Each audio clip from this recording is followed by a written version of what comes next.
Halo semuanya, selamat datang di channel SM Media dengan gue Erwin. Dan di video kali ini kita pengen unboxing sebuah baterai dummy atau DC coupler dari Ulanzi. Yap, Ulanzi akhirnya mengeluarkan sebuah DC coupler. Dan di video ini gue cuma pengen unboxing serta impresi aja, sama kita cobain langsung ke kameranya dia berfungsi dengan baik atau enggak. Jadi videonya harusnya cukup singkat dan gue harap ya ini bisa jadi informasi tambahan aja buat teman-teman semua yang mungkin lagi cari referensi baterai dummy, atau mungkin buat teman-teman yang belum tahu fungsi dari baterai dummy atau DC coupler sendiri. Semoga video ini bisa berguna buat kalian. Dan langsung aja, di sini di depan gue udah ada. Ini adalah baterai dummy dari Ulanzi dengan tipe NP-FZ100. Buat yang nggak tahu, ini adalah tipe baterai. Jadi biasanya kalau kalian beli baterai dummy atau DC coupler kayak gini, mereka pilihannya berdasarkan tipe baterainya, menyesuaikan dengan kamera kalian. Dan NP-FZ100 ini adalah tipe baterai yang banyak dipakai oleh beberapa kamera full frame-nya Sony. Ada juga di kamera APS-C Sony, itu APS-C-nya A6600, dia pakai FZ100 juga.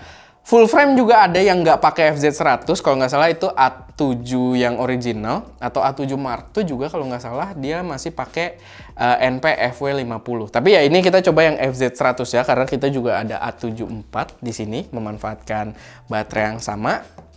Dan kita langsung sambil buka aja. Ini simple, harusnya sih videonya nggak panjang ya.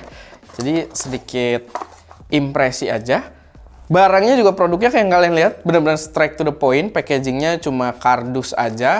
Dan ini kita dapat kabel. Lalu kita dapat kepala couplernya yang langsung jadi bentuk baterainya ini ya. Nih kita bisa lihat. Nah kayak gini. Jadi ini yang akan masuk ke kameranya. Kalian bisa lihat bentuknya memang kayak baterai FZ100 Sony. Dan adapter si couplernya sendiri. Sebenarnya ada beberapa pilihan ya untuk brand coupler. Jadi dan bentuknya juga agak mirip-mirip ya. Jadi biasanya balik lagi kalian lebih trust ke brand yang mana, karena harganya juga tidak berbeda-beda jauh. Dan di sini Ulanzi brand yang menurut gua udah cukup punya reputasi yang cukup baik gitu. Sepak terjang dan reputasi yang luar biasa baik. Atau kita memang Ulanzi fanboy juga, banyak banget gear Ulanzi kita di sini. Tapi ya balik lagi, ini DC couplernya kalian bisa lihat. Ini adapternya juga dia udah di branding Ulanzi gitu kan, jadi cukup proper. Dan kita sambil coba aja langsung. By the way, buat yang nggak tahu, fungsinya adalah biar dia itu bisa kita pakai kameranya tanpa pakai baterai. Jadi kita bypass pakai listrik dari colokan rumah gitu ya, atau dari power bank, bisa juga biasa DC coupler. Dan dia membuat penggunaan kamera kita jadi lebih lama kalau kita syuting yang panjang-panjang, misalkan kayak podcast atau video dokumentasi. Biasanya ini bakal ngebantu banget. Dan kita juga pakai DC coupler. Di sini kita udah pakai yang buat Fujifilm. Ini XS10 kamera atas pakai DC coupler. Kalau gue bisa tarik kabelnya, nah itu nongol ya. Jadi kita nggak perlu worry lagi dengan kapasitas baterainya karena udah dicolok listrik. Sebentar, gue jadi sibuk sendiri masang ini. Nah, langsung aja. Jadi kita keluarin baterainya dan kita masukin si DC couplernya. Kayak gini. Lalu biasanya kita harus cari jalur untuk si kabelnya keluar. Tapi ini menarik ya. A74 jalur DC couplernya di mana ya? Oke, ini agak membingungkan karena dia tidak membuat pintu karet ya ternyata si A74 ini, tapi kayaknya harusnya pintunya bisa dicopot deh. Oke, pintunya bisa dicopot. Di sini ada semacam tuas gitulah ya yang bisa kita pencet lalu kita copot si pintunya. Gue sih kurang prefer ya, kenapa dia nggak nyediain ini aja sih, kayak pintu karet biar bisa pakai DC coupler. Lalu kita colok dan ininya kita colok ke listrik. Ska, bisa dibantu Ska? Oke, sekarang dia udah nyolok ke listrik. Di situ terminalnya nyala ya. Sekarang kita coba nyalain. Oke, dia memberikan respon yang langsung cepat juga. Running on NTSC. Biasanya stress testnya di sini gue akan coba kita ke mode foto.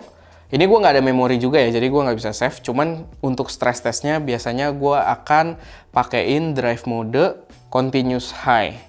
Nah, biasanya kalau dia secara voltase nggak bener, dia bakal mati gitu. Karena si shutternya ini bakal menggunakan power yang lumayan gede.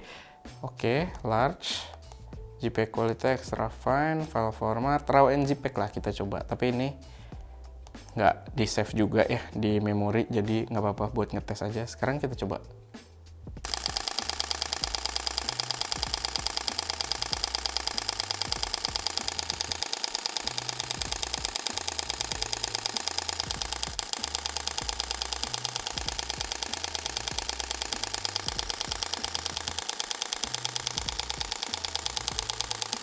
Oke, cukup lama. Gue bisa memastikan kalau voltase yang diberikan oleh si DC coupler ini aman gitu ya. Jadi ini udah cukup bagus, cukup proper. Dan tadi kalau kalian denger dia ada sedikit delay ya di tengah gitu, itu memang si A74 kalau misalkan dia lagi pindah nyari autofocus, dia bisa agak hold dulu, tapi sedikit doang, tadi nggak terlalu ini juga. Dan ya, nah kayak gitu tuh. Itu biasanya terjadi juga kalau kita pakai baterai. Tapi ya ini menunjukkan kalau dia berfungsi dengan baik gitu. Biasanya kalau DC coupler yang nggak bener, dia bakal stuck shutternya atau kameranya bakal force buat mati. Dan di sini dia sehat dengan pengetesan yang tadi sih menurut gue udah cukup lama gitu ya. Dan di samping itu kalau kita mau pakai buat video harusnya secara penggunaan daya dia lebih rendah ya. Nggak kayak tadi kita ngeburst gitu kan, karena di sini ada mechanical shutter juga yang bergerak, otomatis makan daya lebih gede. Dan kalau kalian bikin video, misalkan untuk video podcast, ini harusnya bisa bener-bener aman gitu. Jadi ini bisa kalian pakai, bisa kalian manfaatkan gitu DC coupler dari Ulanzi ini. Nah, untuk harga, dia harganya juga mirip-mirip. Tadi gue udah bilang, cuma gue belum sebutin harganya ya. Harganya untuk FZ100 ini berada di harga Rp499.000. Kalian bisa cek sendiri di toko online, itu cukup bersaing juga dengan brand-brand lainnya. Tapi ya tinggal kalian lebih trust brand yang mana gitu kan. Dan si Ulanzi ini sayangnya yang gue lihat yang hadir di Indonesia, dia baru untuk tipe FZ100 ini NP-FW50 yang kayak buat APS-C-nya Sony.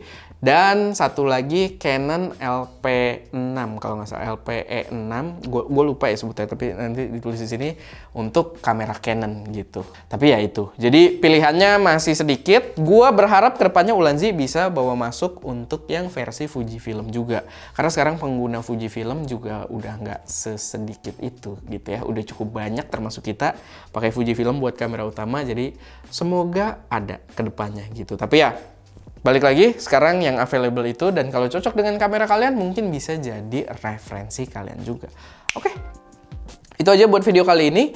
Kayak bisa kalau misalkan ada koreksi, saran, atau pertanyaan, silahkan taruh aja di kolom komentar. Semoga bisa jadi referensi, semoga bermanfaat. Beberapa video ke depan sih mungkin videonya agak unboxing impresi doang ya, karena kita lagi prepare untuk nyobain review di sekalian ngetrip gitu ya, di tempat yang agak berbeda.